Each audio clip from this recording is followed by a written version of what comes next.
I got punched during my first IRL livestream in Ireland. I would include it in my I Investigate Ireland as a Woman video during my comeback in early August. Yeah, that's right, those series are back after very popular request.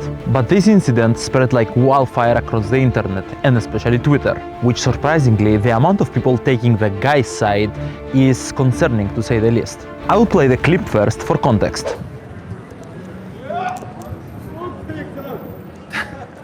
No, it's YouTube. You're on TikTok, eh? No, it's YouTube. YouTube? Yeah, it's Yup, YouTube. YouTube. Active. Where are you from? I'm Russian, you? Russian? Yeah. Oh, nice, eh? How old are you? 23, you? 23, yeah? Yeah. I'm 20. Nice to meet you. What's your name? Natalie. Natalie, yeah? Yeah. Where are you going now, Natalie? I'm going to the bars. Going to the bars. How many views we got?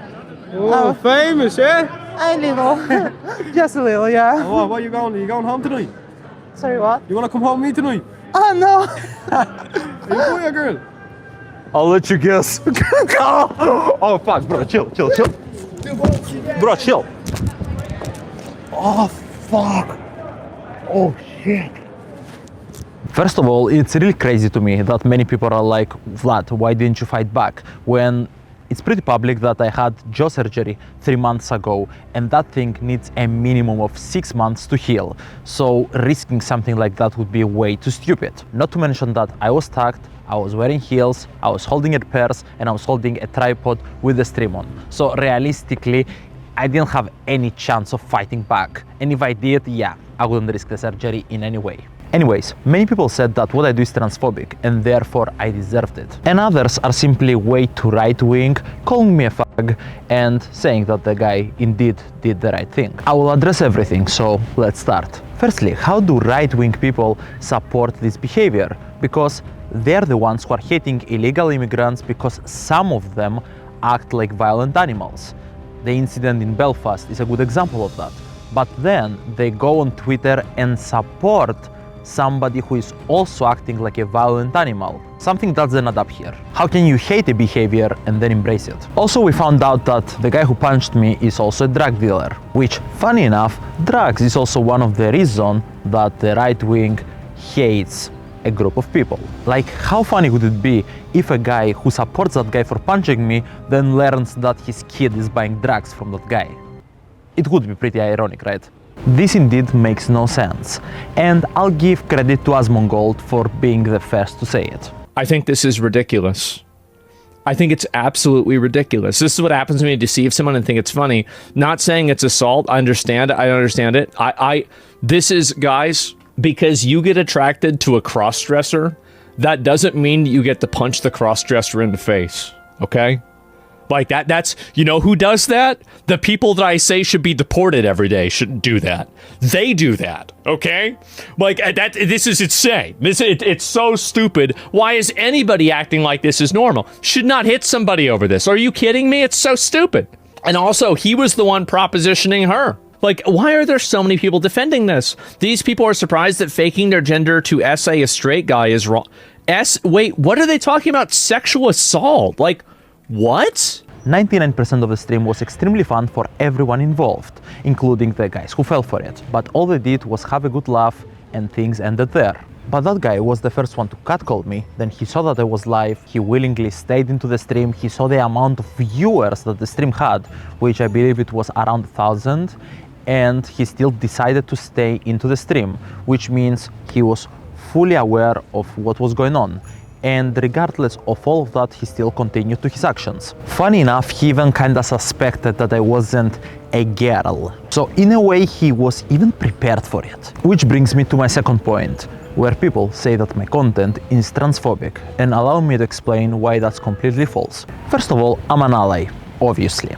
The first argument that many people use is that my content is transphobic because I am not trans. And you know that an argument is bad when it can just get deleted by me just coming and saying, hey, I'm trans. If that's all I have to do in order to basically make you have no argument, you know it's a bad argument. The other thing people accuse me of is acting like a girl and baiting straight guys, therefore putting trans women to danger. Because instead of women, they will be seen as someone who is baiting men. Do you honestly think that if that animal found out that I'm not a biological woman, with me not dropping the voice, therefore putting me in the exact spot a trans woman could have been, he would have acted in any other way? Honestly, someone who resorts to violence as their very first response, yeah, I don't think he would have done anything else in that scenario. Therefore, instead of actually me embracing the problem, if that makes sense, I'm actually highlighting the danger that trans women are facing on a daily basis. It's the exact same logic with how my content rose awareness for the issues that women are facing.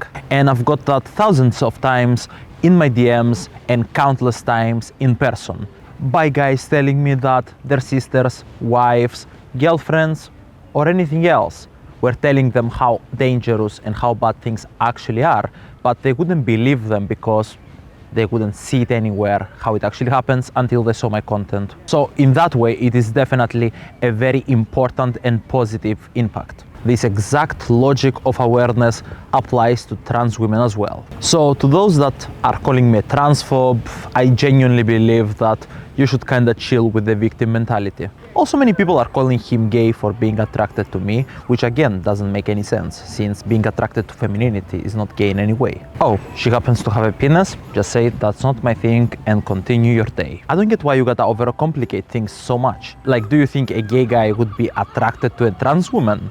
Most likely not. And since I am at the trans topic, I've noticed that the community has a largely divided opinion on me. Many do understand that I have a positive impact on the community, and I'll explain in a bit in detail how. But others simply hate my guts and hope that I am unalived. Also, I found this conversation of a trans woman who hates me a lot, and I feel that if you take a moment to read it, you'll see exactly the irony and how haters struggle with common sense. As they say, I'm doing content that promotes a stereotype against trans women, but then they do the exact same thing and call it feeling good about themselves. For context, there is a stereotype that being trans is tied to corn addiction or autogenophilia, which is not true, but funny enough, the people who say that my content promotes stereotypes against trans women do the exact same thing with a different way, promoting the stereotype that I mentioned. Read the conversation on screen to get the context and enjoy the irony. Hypocritical, self-serving views indeed. Oh, and of course, those same people who want me unalived are the same people who are against violence and stuff like that. I guess they only support violence towards people they hate. I have even seen people saying that they want me unalived just because I mock them. I wish I was joking. I really wish I was joking.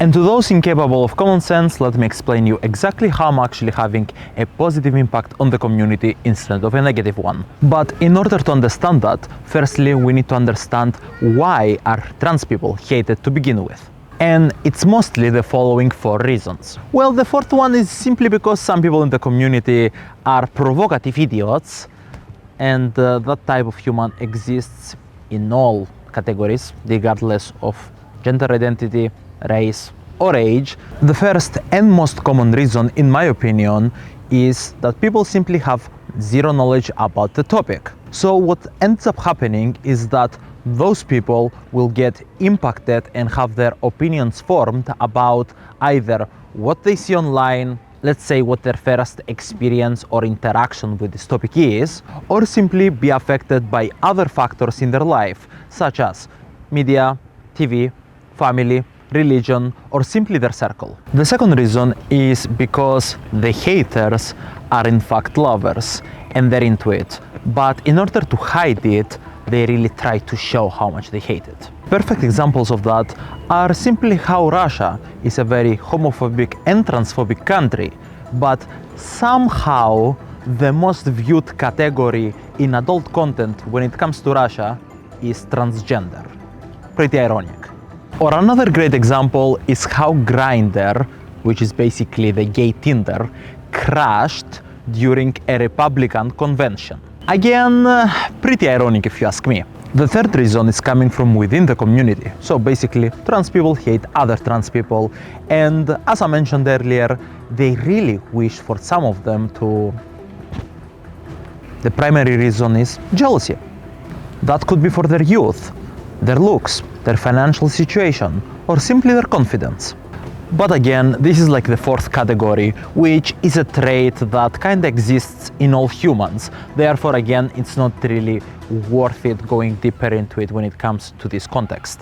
Because the third and the fourth category that I mentioned are simply human errors. You can't really fix that regardless of their gender identity. But where am I going with this? The second group exists because the first group turns into transphobes, as I mentioned before, by all of the things around them. And yes, this is finally where I explain exactly how I help instead of harming. Imagine the average Joe in America who has absolutely zero knowledge about any of this. He has barely seen any of it anywhere anyway. So realistically, he doesn't really have an opinion on it. But because of how social media works nowadays, basically any engagement is good engagement, including the rage baits and basically negative engagement, mostly. Like, if you're being hated, it's the easiest way to go viral. And guess what? The provocative idiots I mentioned earlier, they tend to go viral very, very often just because of the large amount of negative engagement they receive. So our average Joe has a very high chance of having his first ever interaction with a trans person being a provocative idiot. So now in his head, all people who fall into that category are like that. Especially when that interaction becomes more and more often. Especially when more and more provocative idiots appear that are basically forcing, in a way, their belief onto our average Joe, instead of simply stating that we exist and that's fine. So because the provocative idiot really wants the online attention and therefore all the money or whatever they could get from it, now they do all this rage bait because, let's be honest, hate takes you where no support could ever take you. The hater will push your content way more than any supporter ever could. They will send it everywhere just to make sure to show how much they hate you. So now our provocative idiot has more incentive than ever to keep rage baiting, but our average Joe, that's all he gets on his feed in relation to trans people right now. People who are being provocative and are rage baiting. Now the average Joe starts to hate it because not only the people around him possibly had this similar experience and told him to, but now he himself has that experience as well, because he thinks that everyone who is trans is like the provocative idiots he come up with online. But what do I have to do with all of this? Don't worry, I'm getting there. For good or bad, when somebody who has no idea who I am sees me for the first time, they're gonna associate me in their heads with trans, whether that's true or not. But why does this matter? Because people who come across my content first, before the rage bait, they are actually very pro-trans, or they even very regularly have their opinions changed. And I've seen it countless times, both in my DMs and in real life. Because their first experience in what is in their head trans is now me, instead of the rage baiter. Because I'm one of the few people who fall into that category and go viral enough where the average Joe will come across my content. Because they do notice how I'm doing something that brings positive impact on the society and also brings some laughter along the way.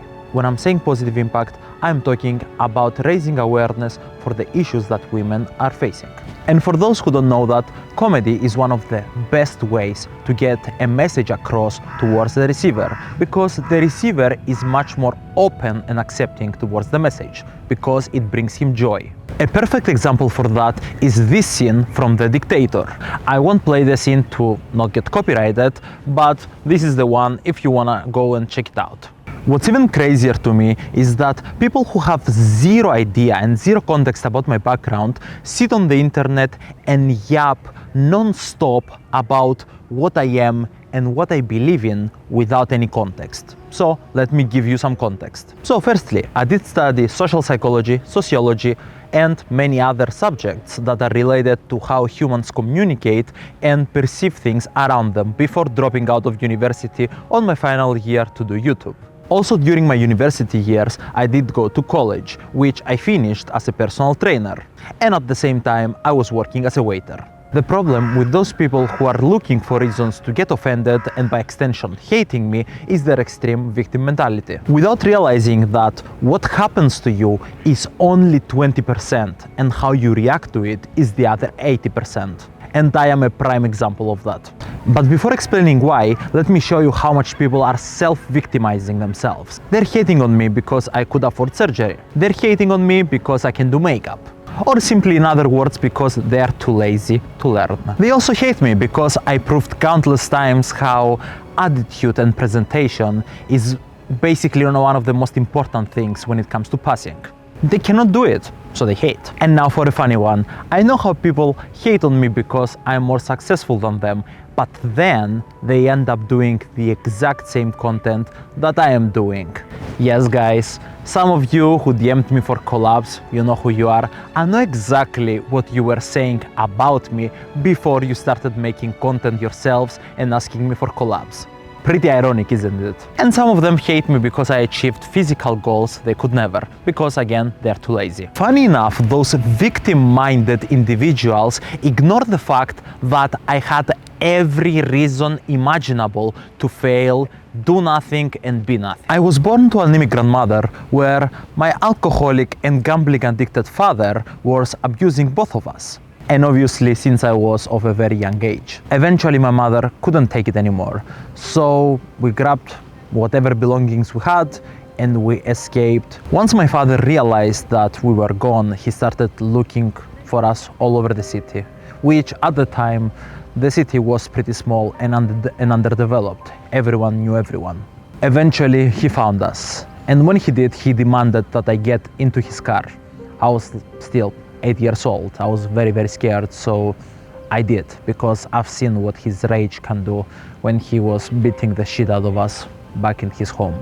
I got into the car and he did beat the shit out of me, and he made sure to scream and shout at me with all his rage about how my mother is a whore and I should hate her.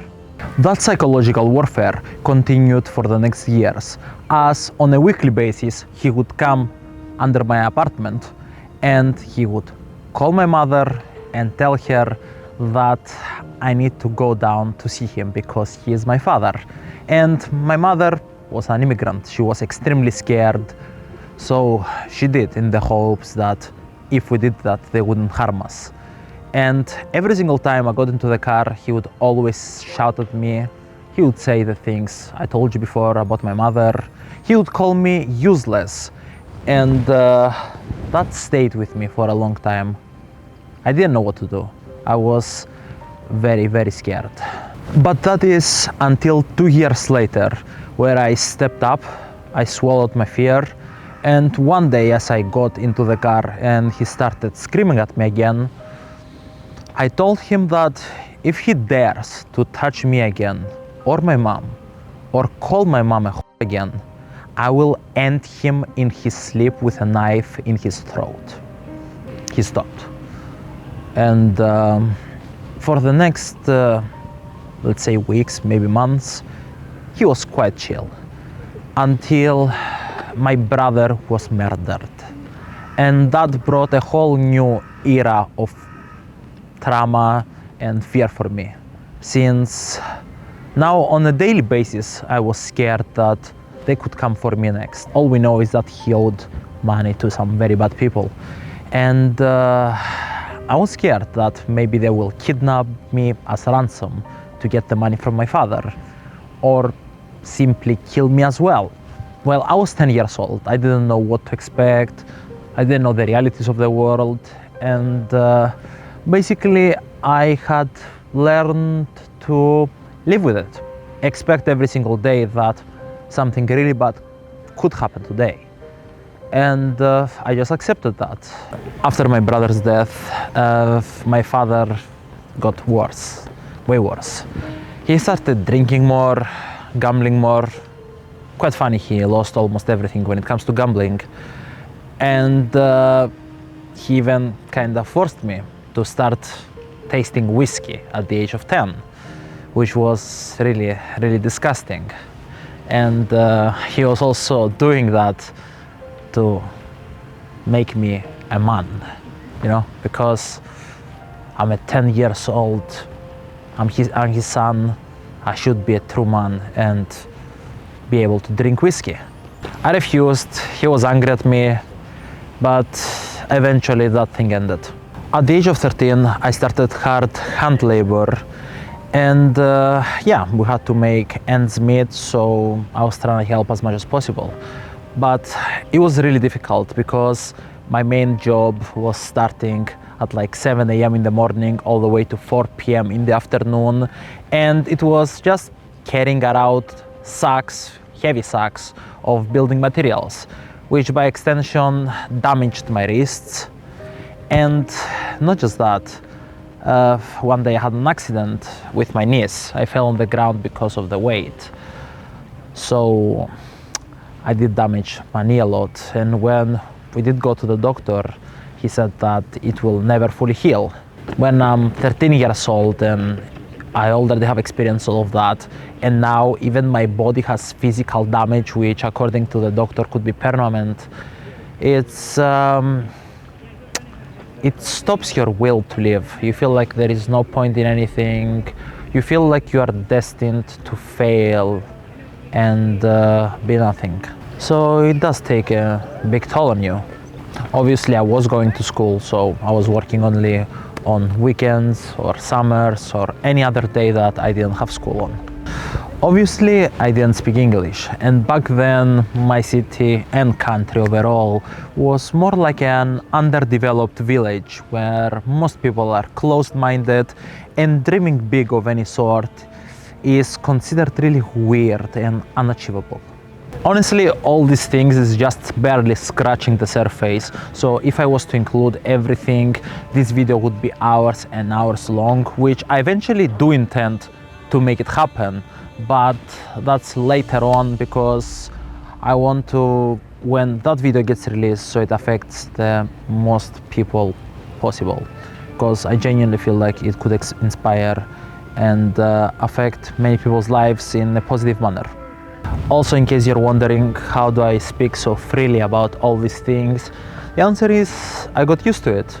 As in fact, later on in my life when I was 21, I think, it was during 2020 anyway, so I was close to 22 years old, I pretty much got fully exploited by a TV station and the show Big Brother, which they agreed to put me on the show because I wanted to go on the show because I felt like, I don't know, something positive could come out of that.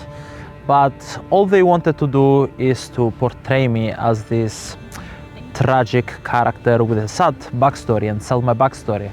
So the deal was that I have to pretty much tell my entire backstory for the audience to feel bad about me, and also say things that I didn't want to reveal about my personal life, just for me to have a shot at doing something, I guess. I said, looking back at it right now, it was a mistake, even though it did teach me many things, so maybe at the end of the day that was a good thing. With all this said, I could argue that I had every single reason to hate everything around me and feel like a victim, which for a pretty long time I did, until I realized that I control the other 80% of an outcome. So I completely switched my mindset from feeling like a victim, hating everyone, to actually understanding that all these bad events actually give me a crazy advantage in life. Instead of feeling sad and blaming others, I actually understood that, you know what? The worst part of my life is behind me, and I've already experienced all this. I've experienced trauma and things that people won't even know or aren't aware at any point in their lives, maybe until they get much older. So I've experienced abuse, poverty, fear, death, and much more, which I haven't covered. But this made me realize and switch my mindset that, you know what? Anything else is so much easier. Like right now I work like what, 12 to 14 hours every single day, non-stop. That's easy. It's way easier than being a 13-year-old kid and having to move tons of building materials around and getting damaged on your wrists and knees, which by the way, I overcame by working out all the fucking time. I don't know how, somehow my joints fully healed once I started eating fully healthily and really commit myself to working out. So yeah, I also defeated that thing. Just think of having this mentality. If all that shit happened, is it really that hard to eat some healthy food? That's just so easy. Just compare the two. See, it's all about mindset. It's how you perceive things. So if you blame others for your life and you feel like a victim, you have no one else to blame but yourself. You can use all of that as fuel to actually make something happen and change it all. Because in fact you can. It's all about mindset. This image is a great example. That was all. I have nothing else to say. And if you have any constructive criticism about anything of what I said in this video, you are more than welcome to leave your comment below. But if you're basically pointlessly hating without any real arguments, then I genuinely feel sorry for you, as you were brainwashed to live a miserable life because you hate yourself so much that that hatred goes on to everything around you, which makes your life miserable. Because I've met thousands of people, and the only people who are hating what's around them is those who hate themselves way, way more. So that hatred has to go somewhere. I wish you one day get better and change your mindset, or else you'll still remain miserable. Good luck.